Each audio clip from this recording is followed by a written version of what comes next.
All right, good evening and welcome back to the Dirt Road. I'm here with Mr. Rick. And that's Mike over there. What's happening, pal? Yeah, everything's good. And there's our Dirt Road farm behind us that you'll never find. It's completely hidden. Don't look for it. You'll never find it. We can barely find it. I think that's a polling station this year. That's right. We're doing polling in there, yeah. 8 days, Mike. 8 days. I don't know when you guys are watching this, but we are 8 days away from, once again, the most important election of our lifetime. They've been saying that every freaking election since I've followed politics. Probably since the very first election. Oh, yeah.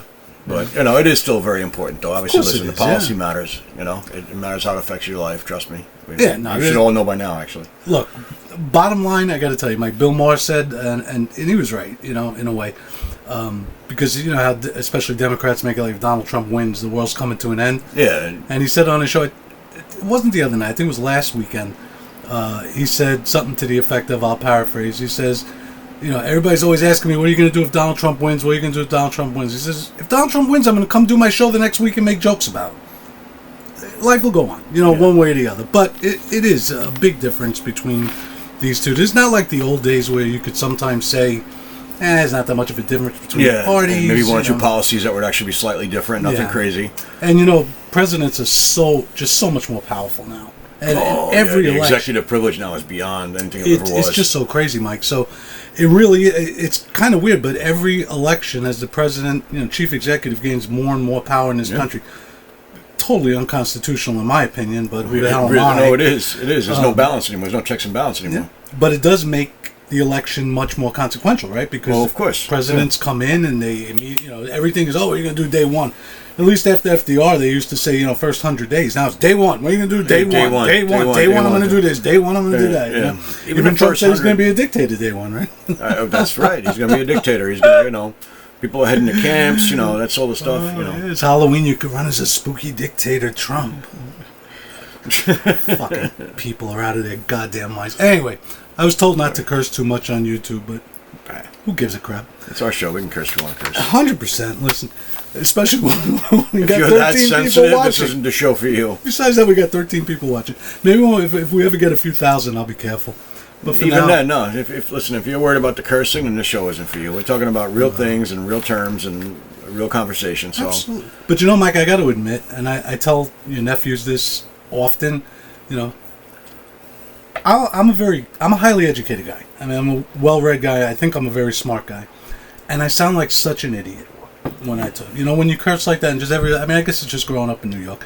But I mean, when you're using the F word as an adjective, a noun, adverb, I sound like a moron. Well, yeah, because it does. It makes you seem more guttural. It makes you seem more low class or whatever. I get it. Listen, I get it. I'm not saying we should lace every sentence with it, but if it pops out here and there, then it is what it is. Yeah, but it's different. You stub your toe and you go, oh fuck. I mean, that's different than just So I really do. I get mad at myself sometimes because I think I'm a smart guy and I make myself. Let's see if I can get this out. I make myself sound like a freaking dummy. I'm with you on it. I get it. Call me a dummy. Pretty much, yes. Kick your ass. Anyway, guys, 8 days away from, again, the most consequential election of our lifetime. But what do you think of that point? I mean, I think it's a good point that I do. As the presidents get more and more powerful, which they do with each passing day, then every election becomes that much more consequential. It really does. Yeah. It really does. Because they have much more control over the things that actually affect you day to day versus what would be normally policies that would be long term. And, now everything is, immediate. You feel the effects immediately. I mean, look at Biden. When Biden took office, the effects were immediate. Yes. Just on Keystone, and prices of gas shot up immediately. Everything else shot up immediately because the gas price went up. Everything else went up. Inflation went up immediately. Everything went up immediately. So there's like it's important. Very, very real world effect of what happens in the elections. Yep. Yeah. They've taken a lot of power. I mean, it's been going on for some time, obviously, but 60 years or so at least. Yeah. I mean, we took a little backwards turn after Watergate and Vietnam, and Congress tried to grab some of it. Kind of like stepped back just for a moment, and then it went back to... I mean, that's where guys like Cheney and Rumsfeld, that's where they got their... That's where they cut their teeth. Well, that's where they cut their teeth, and they've written about it. I mean, it's not a secret. I'm not letting loose a state secret here, but they hated that Gerald Ford kind of gave back some power, and they wanted right from then and there. They felt that the president should have more power and he should be as close to a unitary executive as possible. And when 9/11 happened, that opportunity was there, and they and George W. Bush took it. Yeah, and that's what you've been with since then. Yeah, and that's where we are, and it just gets more and more every day. And I hate it. Some people like it, I guess, because if your guy gets elected, you're going to get what you want. You know, you're not well, that's just it. Somebody gets their way, but at the end of the day, I mean, what are you really getting? You're getting much more. We'll look at the divisiveness and the rhetoric now. Of course, and you're getting something that's going to be undone 4 years later. Exactly. You're getting no permanent solution. Just this constant tug of war of stupidity. Anyway, this is what I think Trump calls a weave now. You hear that? That's isn't it a weave where you start on one topic and then you kind of. It seems like you're floating off into a weird thing, and then you end up back where you started. Yep. That's the weave. He was on Rogan. You said you didn't watch it, but I could bring up some stuff for you later on. I caught a few. I caught the highlights of it. I haven't had a chance to actually watch the full interview yet. But it's fun. I love Joe Rogan. I just love that type of thing because it's not an interview. It's a free form. It's a free form interview. It's a free form conversation. Absolutely. And he's not 3 hours, bro. Yeah, really. And it's but that's what most of his podcasts are, between 2 and 3 hours. And it's I've only seen one episode of Joe Rogan, and I don't watch every single episode because sometimes he has people on that I just have no interest in. But only once have I ever seen him confrontational, and that was when he had Sanjay Gupta on after, and I give Sanjay Gupta a lot of credit for going in there and talking to him. But after CNN was calling Rogan all sorts of names because he took the ivermectin and supposedly it was horse dewormer or whatever it was. And it's the only time I've ever seen him in any way be confrontational for a long period. Most of the time he's just like really interested. But no, he's genuinely curious. He generally wants to get the answers to those questions. He's very sincere. He's very honest, and he's very direct. He doesn't pull punches, but he doesn't act like a dick either. No, and it's not usually very political. I mean, he spent a lot of time talking with Trump about mixed martial arts and UFC, and they talked about. I saw the highlights. He talked about a lot of different. I mean, the subject range was enormous. And he said because he said that Kamala Harris hasn't said no yet, but she hasn't said yes yet either. But he said I won't even ask her political questions if she doesn't want. He says I just want to talk to her. I want to find out who she is as a person. I want to know what it's like to be vice president. I want to know about her life. I want to know things about her personally, and that's what it is, and that's why I like listening to his show if he has a guest on that. Absolutely, I enjoy. But anyway, Mike. So we got a few headlines here today. This is the week of what's today? October 28th. 28th or 29th, something like that. Again, if you're watching this sometime in the future, once we're famous and people go back and watch our catalog, this is about 8 days. Not this. This is Saturday night. This is Sunday.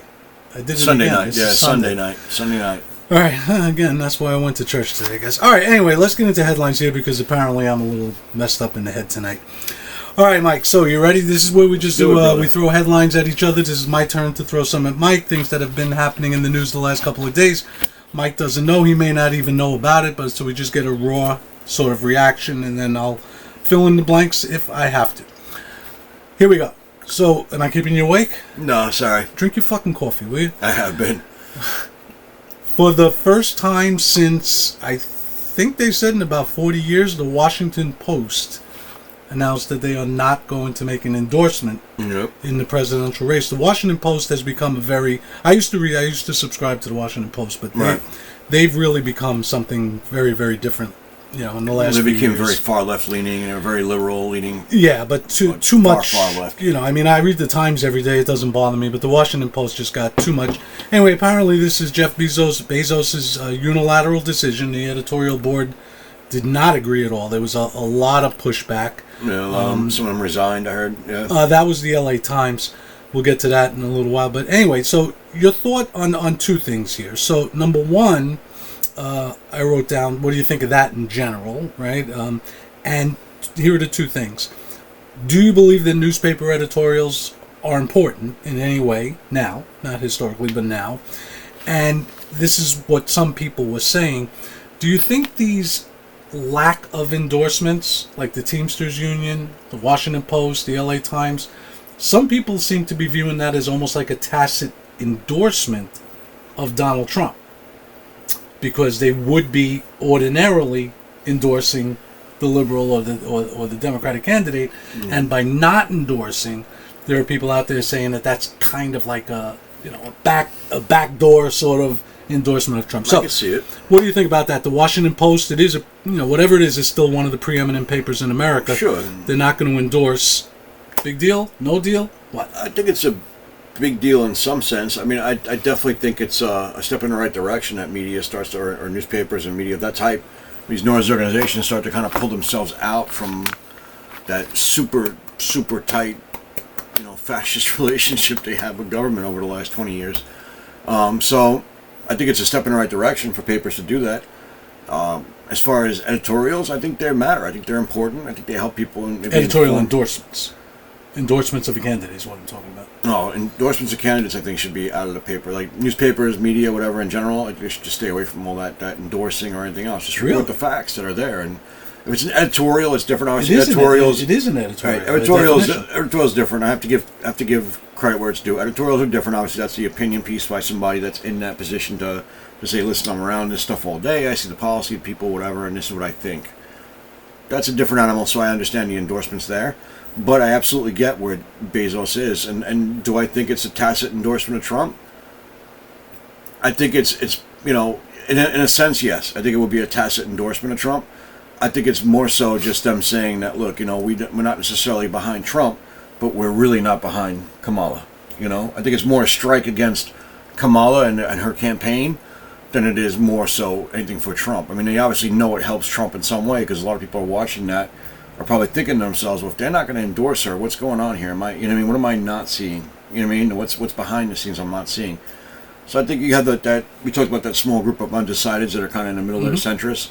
I think it has an effect on that, on that voting base. I think it will have an effect on that voting base. I mean, we saw that in 2020 with the laptop thing, that had an effect. And after they were polled after the election, they were told that if they had known what they knew now about the laptop then, they would have changed their vote. Well, there's definitely cause and effect there somewhere. I don't know if we're on different pages here, but I'm not talking about a direction that a newspaper or a news organization takes. I'm talking about an actual endorsement of candidates, which is routine and historically what newspapers do before an election. Right. They endorse candidates, everything from president on down to propositions that are on the ballot. Props on the ballot. Yeah. And they give their reasons why. And it's from the editorial board. These are not op-ed pieces or anything like that.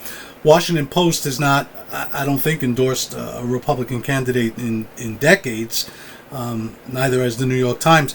But I did find it kind of odd. Some people were claiming that Bezos is doing this so that because he thinks there's such a good chance that Trump will win, and he does a lot of business, a lot of government contracts and everything, that he was trying to curry favor. I don't know. I hate to accuse somebody of something with no proof, but that's what some of the people in his staff are saying. It's kind of a stretch. I mean, look, I get it. I get what people are trying to say that, because he wants to make sure he keeps contracts or whatever. Like, at the end of the day, Amazon is an enormous company. It's enormous. And like it or not, they're a big part of our infrastructure, our information infrastructure. Amazon servers are a big part of that. Oh, yeah. So I don't think that, anybody's looking to cut Amazon out of the pie right now. Even if he did endorse Kamala, for instance, or something like that, I don't think that would necessarily affect his business model at all. No, I don't either. I'm just telling you what people were saying. I don't. No, I know. I'm just responding to, that thought process. But at the end of the day,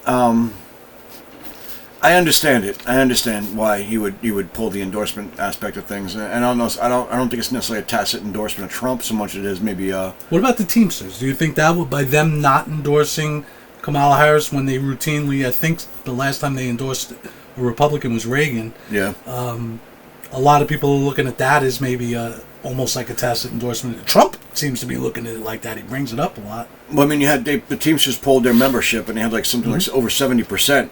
Were voting for Trump, that wanted Trump as their endorsed candidate, and the president of Teamsters said, we're just going to pull back from it completely and not endorse anybody, and try and probably, again, this he's running a union, he's trying to keep the balance with all these different people in different parts of government that they have to deal with, so he's trying to keep balance, so I understand why the president pulled back and didn't do anything in that regard. But in that case, I think maybe that might be a tacit endorsement. I mean, look, obviously the Teamsters are behind the guy, right? 70-something% saying they're going to vote membership, for him. you mean, yes. The membership's behind him, That's a hard thing with unions, because, the union... There's a disparity. Yeah, well, I mean, the union leadership has to make a decision that... Yes, they do, exactly. But they have to make a decision, for what they think will be best for their particular business or and so forth, whereas the members, obviously... Anytime you're going to get thousands of people together, they're going to have different opinions.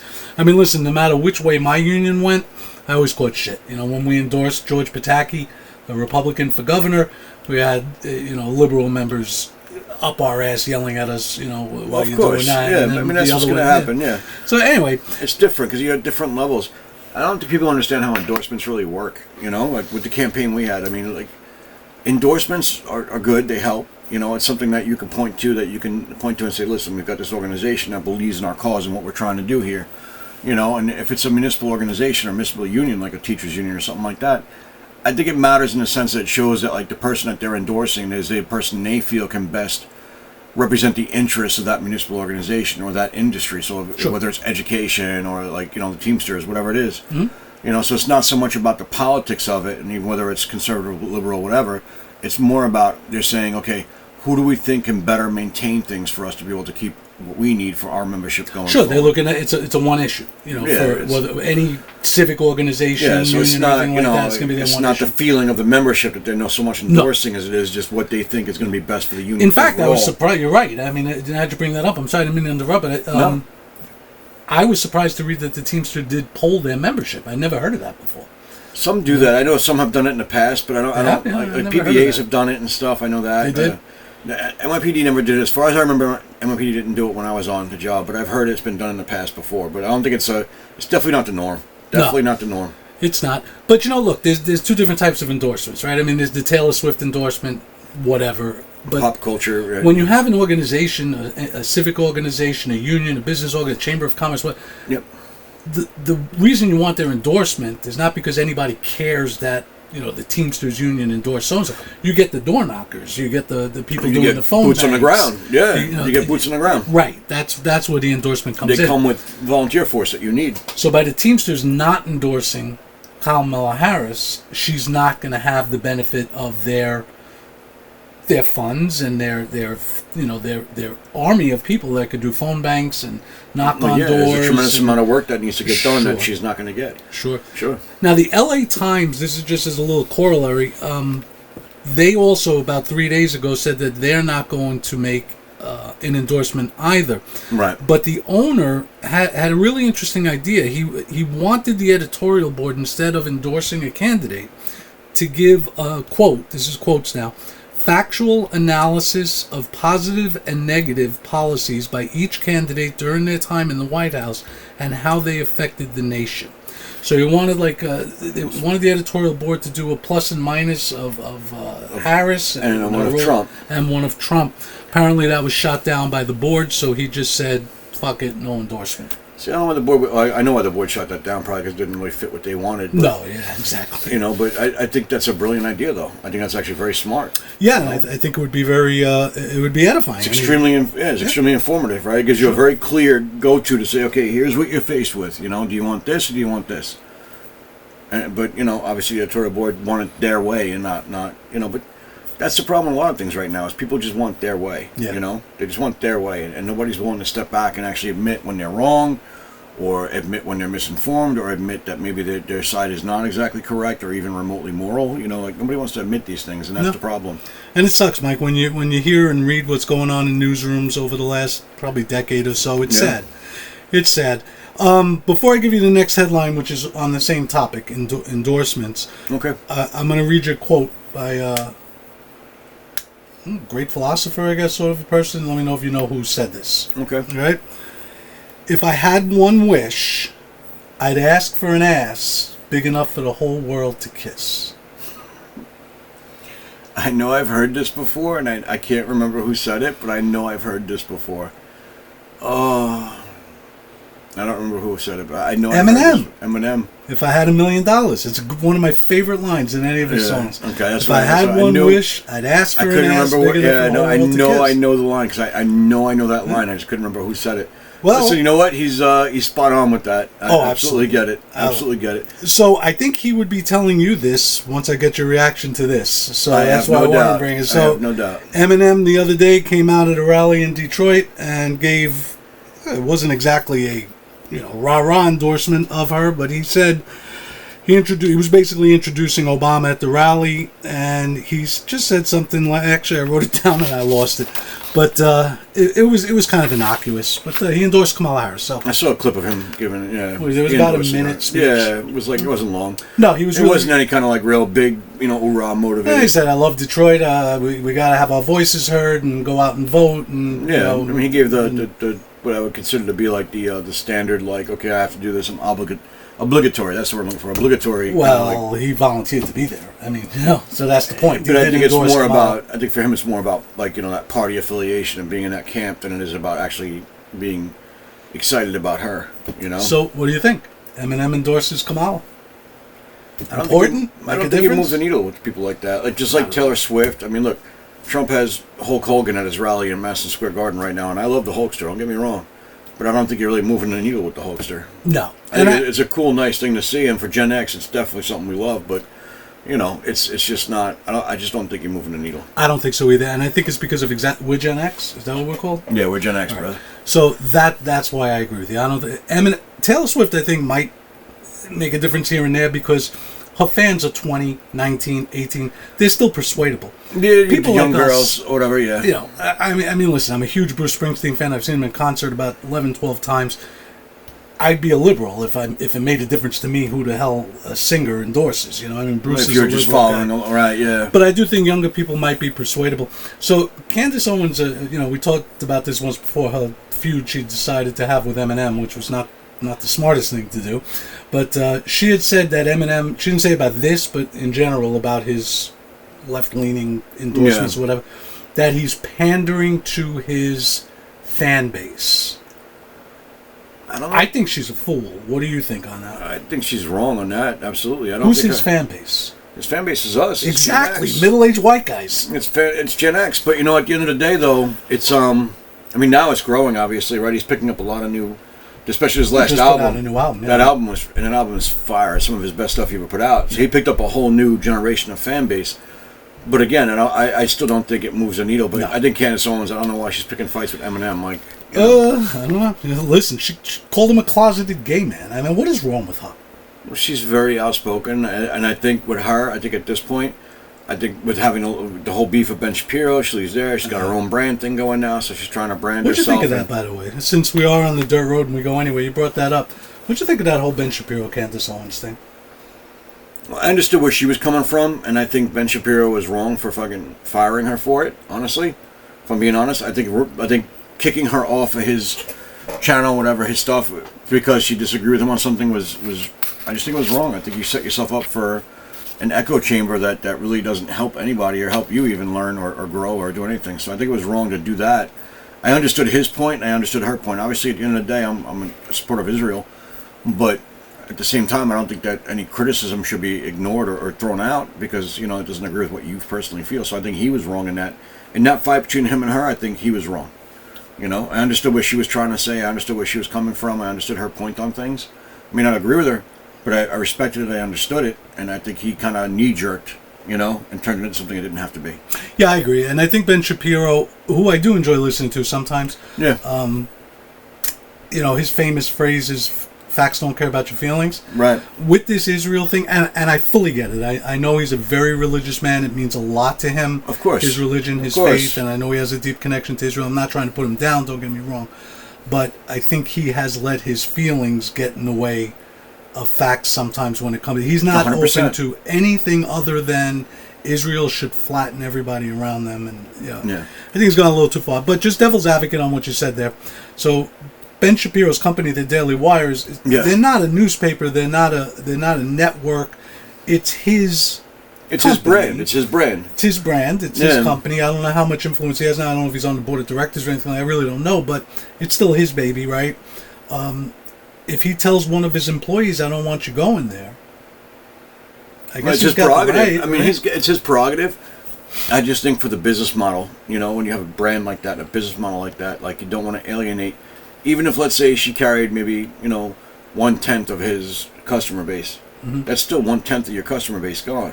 You know, if you kick her out. I mean, but he might fear that her spouting off against Israel might lose other people. Yeah, maybe that. I mean, I could definitely see the point, but I still think that it was just a bad idea. I get what he's saying, but you know, I think there's times when you have to respectfully disagree and just leave it at that. Yeah, I agree. I agree. Candace Owens, I go back and forth with how I feel about her, but listen, I give her a lot of credit. I like her. She's a kid from Connecticut who made it big by doing what we're doing right now, talking and.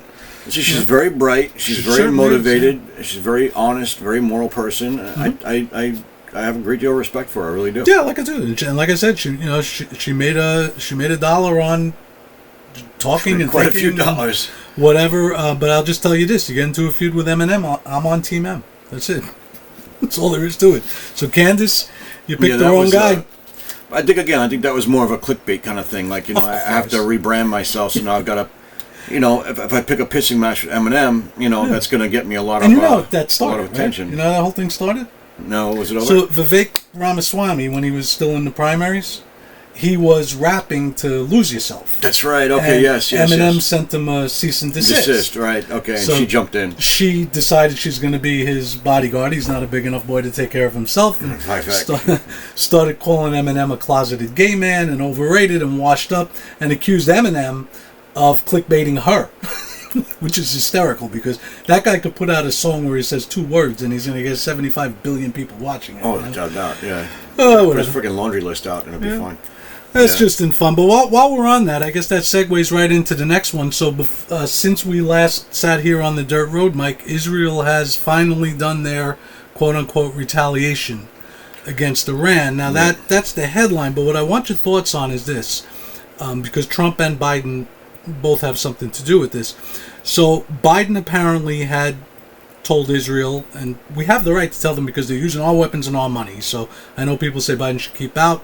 He should keep out if we keep out, but right, but we're supplying them, we're funding them. We should be. So Biden said he's not in favor of them hitting Iran's nuclear sites and oil refineries. Don't hit the oil refineries, definitely not.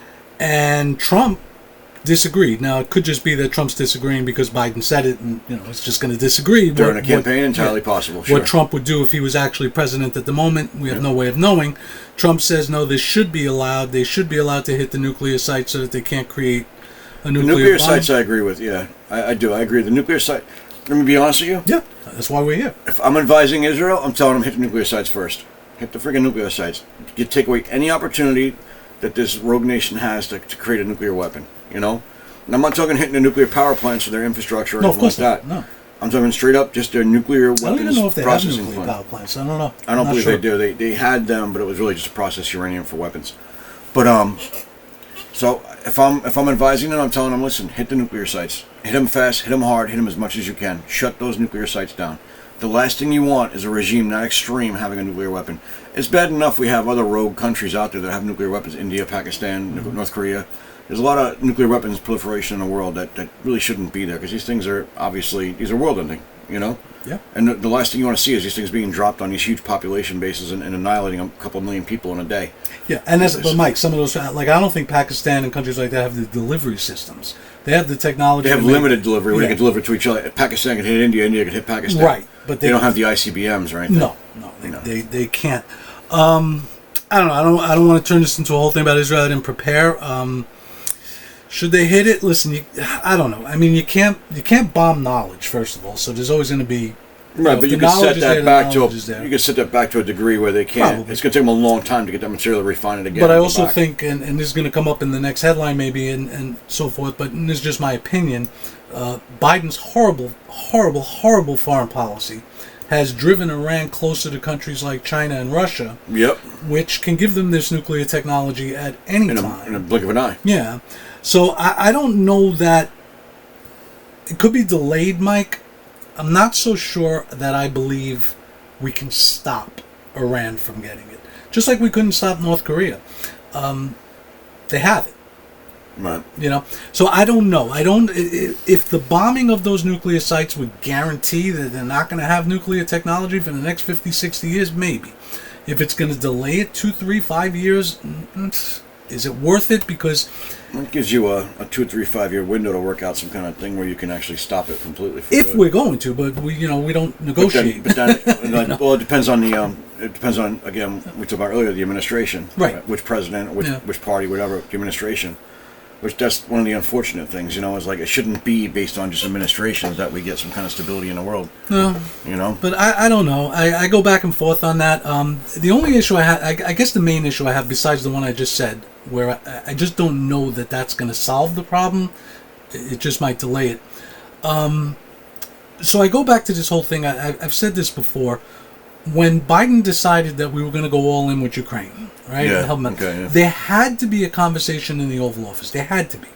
Where somebody says, Mr. President, this could, it might not, but it could lead to World War III. Sure. Because these things take on a life of their own. Yes, Are they do. you willing to take that risk? And obviously you said yes, because here we are. Here we are. The same thing I would say with this. So is the risk worth the reward? Is the risk of a much, much wider Middle East war worth it? Because we have this kind of perception in America where it's what I call the Lindsey Graham thing, where he says, he always prefaces his foreign policy or his warlike things with, all we need to do is, as if that's the end of it. You know, I've heard him say a million times, all we need to do is take Iran's oil fields out. As if we're going to take the oil fields out and Iran's just going to go, shit, I didn't know America could do that. Let me be a good boy now. No. They hit back. Yeah, they're going to hit back. Of course they are. And they're not going to hit us. No, they're going to hit Israel, they're going to hit Europe, they're going to hit anybody in the Middle East that we're aligned with. They could screw up the oil shipping. I mean, there's a lot of things they could do. They could hit oil shipping in the Gulf of Oman very easily. Exactly. So that's where I really do think deeply about these things. I mean, you know how I feel about foreign policy and about war in general. Mm-hmm. If it would solve a problem, then military action is something that could be done. But you always have to wonder, is it going to make matters worse, or is it going to not solve the problem? I'm just not so sure what Israel is doing now. And I always do have to ask myself, too, I mean, we can't just say the rest of the world are idiots. You know, most countries in the world, and we can't just say they're anti-Semitic either, most countries in the world are against the way Israel is doing things right now. Sure. You know, if we're just looking at numbers. Well, you look at the UN votes, right? That came from the UN when they sanctioned them. They said, no, this is not right. Don't do this. It's creating a humanitarian crisis of proportions. So I'm just not so sure they're making things better. At this point, I think it's just, and I get it, because I felt this way after 9/11. I fully get it. They want to kill people. You know, well, they want to kill people. Yeah, they want to know that the people responsible for perpetrating that absolutely heinous attack are dead. Mm-hmm. And B, they want to make sure it can never happen again, that they're completely and totally safe. This is their... Which is never going to happen, Mike. Oh, this is their idea, right? Their idea is to bomb them back into the Stone Age so that they don't have to worry about them for a generation or whatever, right? But the reality is that, you know, if you take away all their technological capability, right? So to go to your point with the nuclear weapons, say we hit their nuclear weapons facilities and we take those out, and then we take out all their conventional weapon stuff. We knock out their tanks, their trucks, their planes, we knock everything out and we leave them literally nothing. What are you going to have? You're going to have their Hezbollah, Hamas, whatever, their people coming over with knives and stabbing people in marketplaces. Yeah, and there are other countries in the Middle East, too, that'll stick up because, you know... Well, yeah, because, I mean, at the end of the day, they have that shared culture. Their shared faith and Muslim, you know, their shared cultures. And, you know, as much as we have the Abraham Accords and we have some things in place that will kind of help, you know, somewhat, you know, mute that, at the end of the day, it's still going to be trumped by the humanitarian crisis of fellow Muslims being, you know...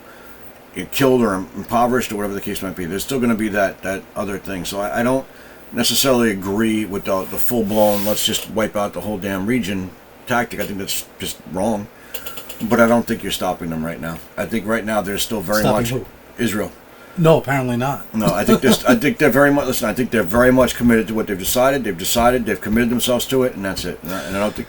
So the idea, I guess, for an administration, like whether, let's say, regardless of who wins... in 9 days, 8 days, whatever it is, you know, whatever president comes into office next is going to be faced with that issue of how do we do with Israel. True.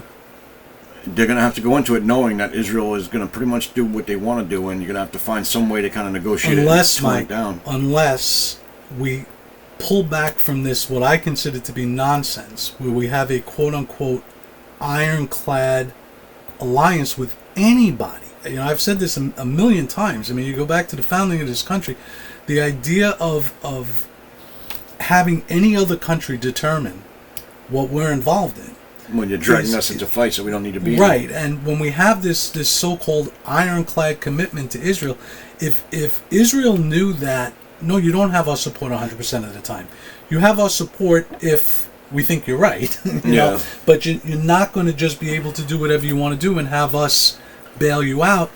I think they may think a little bit deeper before they make decisions like this. Yeah. If they didn't know 100% sure, if they weren't 100% sure that America's going to save their ass, which we will. So it gives them license. You know, it's like if you're friends with the toughest guy in the schoolyard, you know, you feel like you can go into the bathroom and start, you know, picking on people and everything because your boy's going to bail you out in the end. Yeah. So I don't like this idea. I never did. I don't like it with Ukraine either. You know, I don't either, no. We should not be telling other countries, we got you no matter what. I think it's crazy, but... It is I'm what with it you is. on it. Listen, I don't think it's the best policy. And like Biden is like, it's so like lopsided or just double, I guess, two-faced what he's saying. Because it's like on one hand he's saying, oh, don't do that. But here's some THAAD missile systems to, Right, because Mike, I know the answer to that. I mean, what he's saying publicly, he's saying for political purposes because he's got a very fringe group on his left that is pro-Palestinian, maybe even pro-Hamas to some level, some of them, right? So he's got to kind of placate them with words, but if he meant those words, Israel wouldn't be doing what they're doing. Obviously, Netanyahu knows Biden's going to have his back no matter what. Because you're right, we're still sending him the stuff, and I feel like whatever Biden's saying is saying just for political purposes. But on the phone with Netanyahu, obviously Netanyahu must know we got his back. And by the way, it almost gets to the point where, whether it's Zelensky or Netanyahu, it gets to the point where we're so deep in that we need them as much as they need us. Like, you know what I mean? But nobody talks about that. That's an excellent point. Thank you, because nobody ever talks about that. Nobody ever brings it up or brings that into the conversation. That is such an excellent point. It goes right to the heart of it because, there comes that tipping point where now all of a sudden what was theirs now becomes fully ours. Yeah, exactly. We're fully invested now, and there's no way back from that. Yeah, Colin Powell used to call it the Pottery Barn thesis, right? If you break it, you own it. Yeah. So once we're balls deep, yeah, that's it. You can't pull out. Yeah, exactly. All right, next we're running late here. All right, let me give you the fourth one. This one, I mean, it's kind of on this similar topic because I brought up Russia and China and everything. So this week in Kazan, I think it's pronounced, or Kazan, Russia, which is near Moscow, was the BRICS summit. BRICS is Brazil, Russia, India, China, South Africa. Yep. It's now called BRICS Plus. It's like the all the other nations coming it's like the LGBTQ thing where you just get more and more letters. So it was an acronym that stands for Brazil, Russia, India, China, and South Africa. Now they have other countries as well. And it's not a military alliance, you know what it is, but just for the people it's who an economic alliance, yeah. And it's really a challenge to our global dominance, is what they're really doing. The sovereign dollar being used as the means of currency for the world, right? The U.S. dollar. And listen, there's a lot of countries. Again, we look at Americans are so America-centric. We tend to forget there's a world out there. That doesn't see things the way we do sometimes. For a lot of Americans, it's America and then everywhere else. Yeah. Right. And and if you think about it, there's good reasons for it, right? If you're living in Illinois, you're probably going to take your kids to Disney World at some point, right? Mm-hmm. Right. That distance is about the distance from Warsaw to Turkey. I mean, Europe is a very, very small place. Yeah, they're packed in. Yeah. I mean, to get from Spain to Moscow is like getting from LA to New York. Yep. So to us, this is all the way over there. That's why these countries care so much about our actions. When we say things like, oh, just, bomb Iran or do this and that, it would be as if us living here, somebody bombed California. It's close. It's their backyard. Well, yeah. And they travel just like we travel from Illinois to New York to Texas or whatever. They travel around the European continent, of course. Sure. So, Asian continent, yeah. Right. So most Europeans know multiple languages, right? They understand each other's culture. They know a hell of a lot more about the Russians than we do, even though we claim to in America, right? Yeah, so anyway, so this BRICS alliance met in Russia. Russia was the host, and the reason I'm bringing this up as a headline is because there were 36 countries that attended. Leaders like Xi Jinping from China, the Prime Minister Modi of India. Mm-hmm. These are major people. The UN General Secretary. Smart people. These are big people in the world, right? The leader of China, the leader of India. Those two countries alone probably half the world's population, right? Easily half the world's population. Okay. And India is quickly becoming the manufacturing base of the world. Yeah. And their host was Vladimir Putin, the man that we say we've isolated from the rest of the world. The man that we say... Stupidest thing he ever said. The man that we say the entire world has united against. And when I saw this, and I knew this was happening, but when I actually read it and everything, it just hit me. That man's not isolated. Not even remotely. Not even remotely. I mean, he's standing there having one-on-one meetings with Xi Jinping and Modi from India and...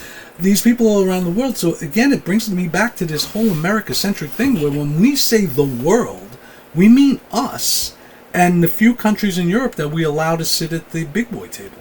Germany, France, England, us, Australia, Canada. Right.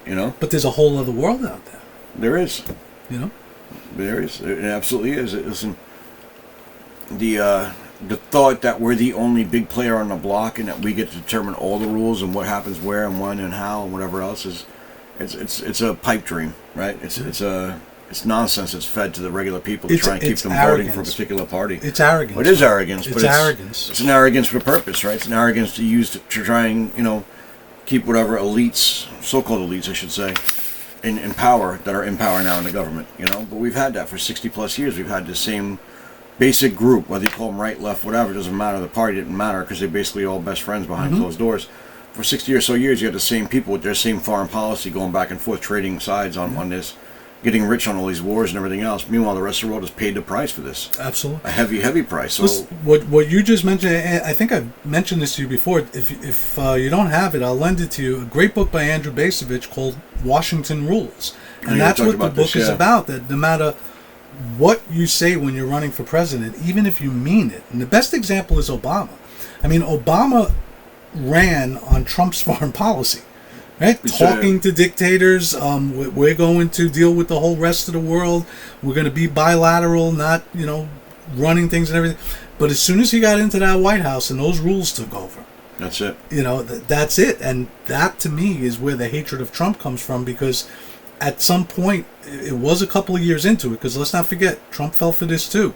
He surged in Afghanistan before he withdrew. He did everything they wanted. He gave them everything they wanted when he first got in, because he thought this is what I was supposed to be doing. Right. But then halfway through, he realizes, oh, wait a minute, this isn't what I said, and this isn't what I wanted. Yeah. Why is this all happening? And he realizes, I got to get rid of all these cabinet people. Yeah. That's why you see such a big turnover in his cabinet halfway through his presidency. Right, and that's why you see the vitriol that those people have for him, because he just shut out the entire deep state. Yeah, he shut out the entire elite class of DC, permanent class. Yeah, and that's why, even with all the problems I have with Trump that I've said to you privately and even here, I am probably more enthusiastic about voting for him now than I was 4 years ago. Because look who he's building around. If you look at the team he's building, right? You got Robert Kennedy, amazingly smart man, really, really dedicated, smart man. That's going to really bring a lot of very, very great changes for the country. You have Tulsi Gabbard, who, I may not agree with her politically on everything, but she's a brilliant woman. She's an extremely effective leader. She's very impassioned, and she's very smart. You have Vivek Ramaswamy, again, another person that I feel like is extremely intelligent, extremely gifted person who's going to do very good things. He's got Elon Musk coming on board. And how about the vice president? Probably J.D. Vance. J.D. Vance is probably the best pick he's made. But I still have a problem with Trump in the sense that he still heaps praises on people like Lindsey Graham, Mike Pompeo. He doesn't distance himself from these neocons, and that's why I got to tell you. I mean, I do think he'll do a better job than Biden, obviously, with farm, because you can't do worse. You just can't do worse. Well, you got to just think Biden did do it backwards and do the opposite. Yeah, it's awful. But he, look, he's not abandoning Ukraine. Even if he wanted to, he couldn't. Like I said, we're 2 balls deep. You spend too much time and too much money and everything else, and you can't just leave those people. People will die now. No, of course not. So I don't think you force them to the table. That's what you do. Of course, but he's not an isolationist by any stretch, and nor am I. No, you can't be. Not in the modern world. But my point is that now, after seeing the foreign policy damage that has been done over the last 4 years, and it's very easy to sit there and just blame Russia and China and these countries and everything and just say, oh, they're horrible. But, if you had a Nixonian, Henry Kissinger type of people in charge of foreign policy, you figure out ways to keep these countries apart. That was Kissinger's main goal in life, was to keep China and the Soviet Union at odds. Because that would make because then you're making a super alliance between two communist powers. Which is exactly what Biden just did. I know Russia's not communist anymore, but he drove China and Russia drove two authoritarian economies together. Yeah. Although Putin's not quite the most extreme version of authoritarian, he's authoritarian, but he's authoritarian, but without it's not to the degree. He's not the degree they're trying to make him. Yeah. No, not even close. Listen, they just decided this guy's going to be a boogeyman, and they have to have their boogeyman because the deep state war machine wants a boogeyman to fight. That's what they need. They need a boogeyman to fight, so they can spend all the money building new weapons and funding their forever wars. Now, you just mentioned about Bobby Kennedy, but Trump was funny on Rogan. Just tell you now, get into the next headline. When Rogan was asked, because Rogan and Bobby Kennedy like this, and very tight. Rogan loves him to death. Yeah. So when Joe Rogan was talking about that, and Trump says, "Yeah, he's brilliant," he says, "But I got to be careful." Says, I'm not letting him anywhere near the environment. He says, I'll put him in charge of something else. He says, but he can't have it because he says he hates, that Trump took it. He hates oil. I love oil.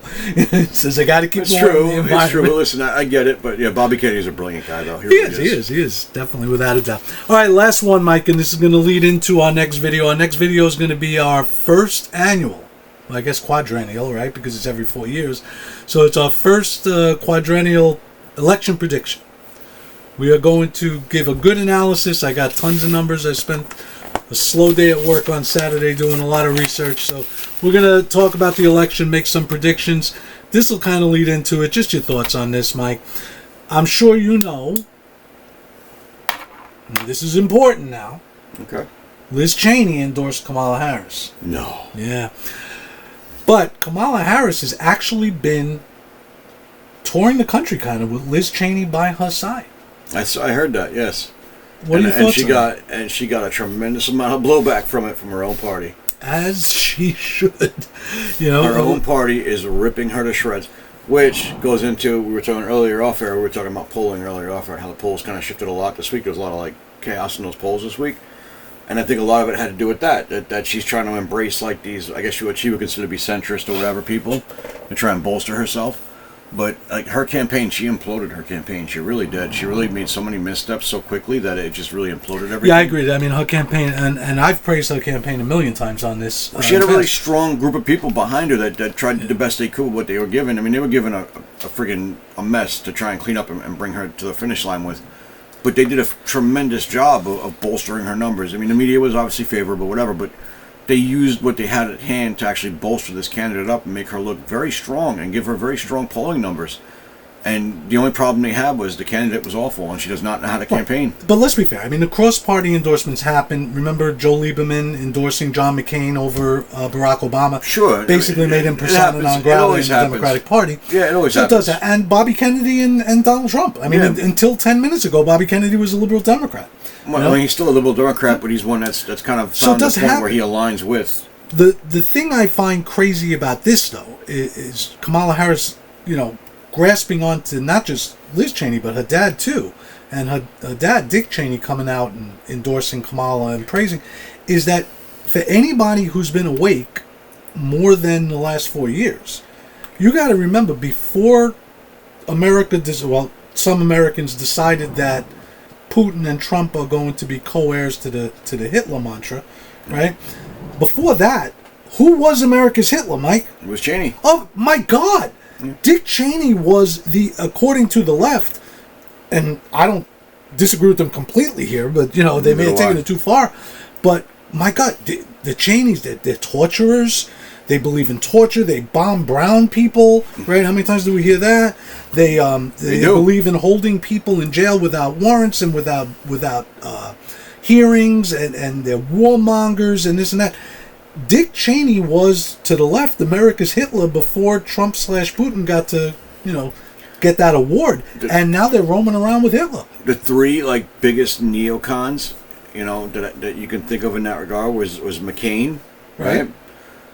Cheney, and who's the other one I'm thinking of? But McCain was never reviled by the left. Cheney was reviled by Lindsey Graham was the other one. Yes. But of those three, Mike, let's be honest. Well, Cheney was the most public, outwardly 100%. Vilified one, but he was also vice president of Bush, so that's why.